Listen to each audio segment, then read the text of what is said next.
Hi, I'm Kelsey. This is Third Eye Roll. I pulled some cards for myself this morning just to kind of recalibrate for the week, and I used the Talisman Oracle deck. I should have this linked either in my link tree in my bio, or if you're watching this on TikTok, it'll be in my showcase. I wrote down kind of my own notes because I pulled these cards for myself, but then I felt afterwards that this can absolutely be a collective energy because I know what some of you guys are going through. So if this resonates, take it. If it doesn't, leave it. The theme today is going to be vulnerability. So stick around and see if this is for you. Castaway Negativity is the first card. Choose who you surround yourself with. You may need to take some time away from people who cannot see your vision. Allow them time to grow stronger and try to see why they feel vulnerable.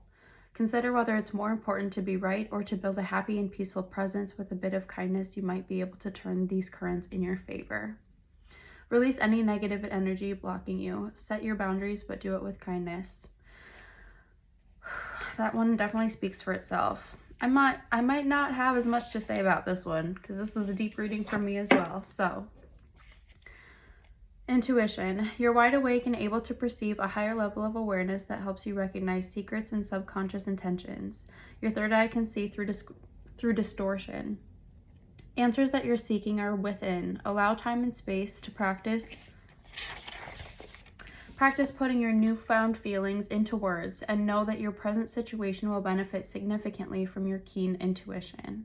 I will say this to me felt like a situation that comes up that you would maybe normally respond to a little bit quicker, but you're, for whatever reason, not responding as fast as you normally would, and that's okay. It seems like you're maybe getting a little bit of like a higher ground perspective, an eagle's eye perspective is kind of what I'm hearing as I'm saying that. Take that if it resonates, leave it if it doesn't. I'm gonna keep saying that. Oh, you can see that I wrote today. Eternal Charisma is the next one. You're captivating and have a charming personality that attracts others. You have so much to offer. Believe in yourself and what you stand for. Don't be afraid to share your vision. Make connections with others as you pursue your dreams. Channel strength. Vulnerability is included in that.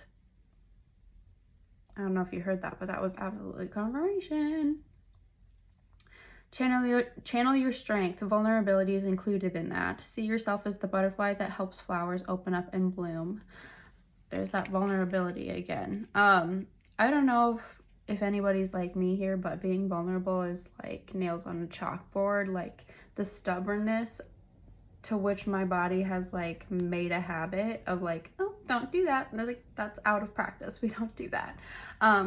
This is like, oh yeah, vulnerability, but like real vulnerability is so hard. So if you're somebody who struggles with that like me, you are in the right place. I don't have all the answers, but I'm suffering too. Okay. And then this is a good reminder too that vulnerability is strength. I mean, that's a good reminder of like, if I can't do this, that means that I have room to grow, you know?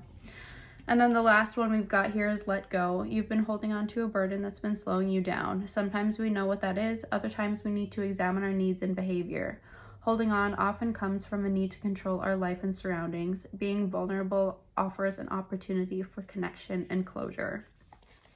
And again, I am not taking this as like endings of any sort. I'm taking this as like compartmentalization is really kind of what I'm looking at it as. A compartment for each thing right now, and then, you know, if they must intertwine, now's probably not the time. This is kind of a moment where like let go of the parts of these conversations or these feelings that you don't need to bring with you. Acknowledge them by all means, but like don't take action on them. Maybe like wait a moment, take a step back and like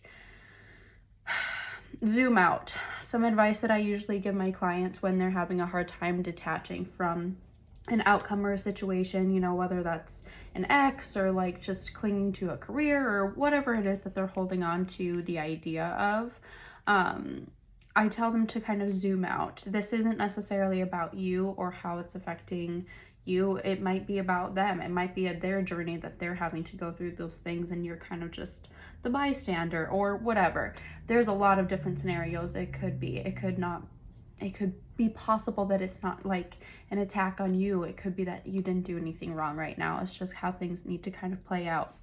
So if you need to kind of remove yourself from certain situations for the time being, just to kind of re-find yourself, because if you have forgotten for a second that like you do have a lot to offer, because I forget that all of the time.